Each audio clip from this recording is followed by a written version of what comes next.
Ang makakalaban natin ngayon ay isa sa mga idol ko magbadang dito sa TikTok at walang iba kundi si Ninong Bads. First time namin nag 1v1 ni Idol kaya't sulitin nyo na ang araw na ito at bibigyan namin kayo ng magandang laban ni Idol Ninong Bads.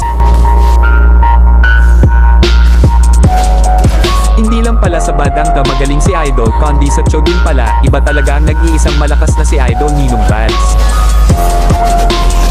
That notion here at night when you hum along all this shit in my head, yeah, you don't wanna know. At dito guys, akala ko mapapatay ko na si Idol, ngunit sa taglay niyang bilis ng kanyang kamay ako payong namatay.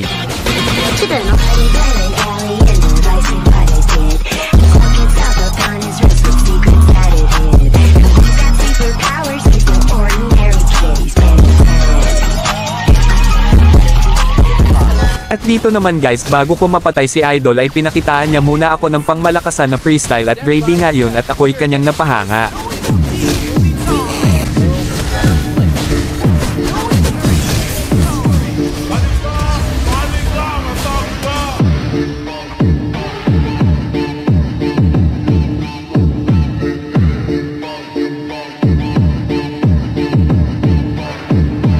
At syempre ako ang bida kaya't babawi tayo at hindi din tayo magpapahuli, at sa mga gusto makalaban si Ninong Bads follow nyo lang siya, salamat.